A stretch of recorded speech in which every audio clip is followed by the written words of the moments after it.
Vriddhakshatra's curse. The Battle of Mahabharata is regarded as the greatest war. The strategies that were adopted to win the war changed the way they were fought forever. One of these indigenous battle strategies was the Chakravyuh. This was a wheel-shaped labyrinth designed in such a complex way that only one with knowledge of the formation could break in and break out of it.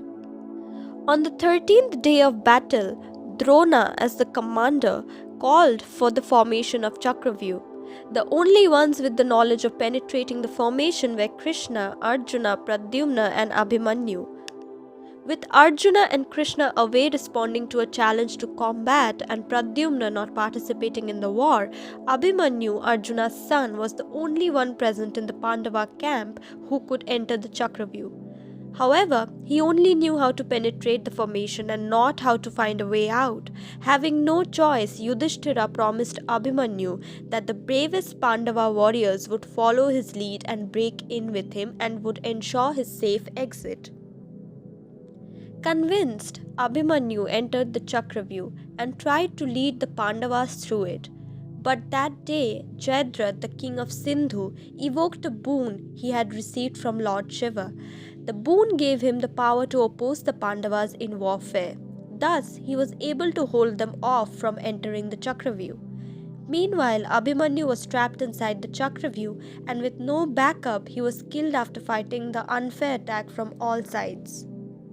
Arjuna was devastated when he learnt of his son's death. He blamed Jayadratha for this and vowed that he would kill him before the next day's sunset.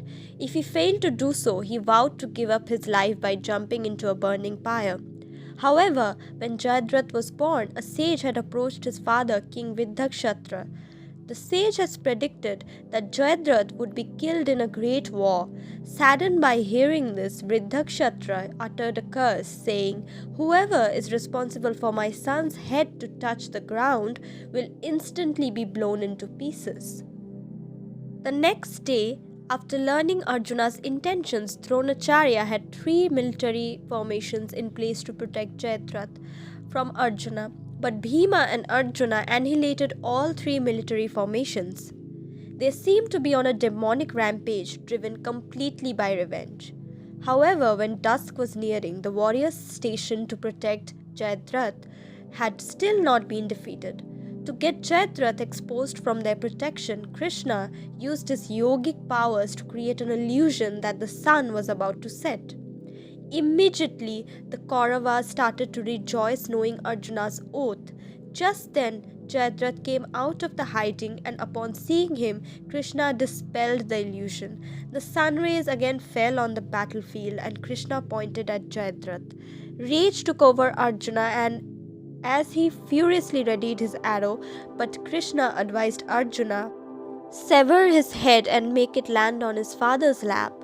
Arjuna nodded and took aim. He left an arrow that went whirling towards Jayadratha at lightning speed.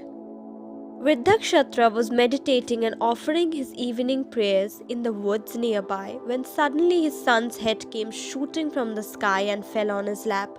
Unaware of this, when he got up after his prayers, the head fell from his lap and onto the ground. In that instant, Vriddhakshatra was blown to pieces as he fell victim to his own curse.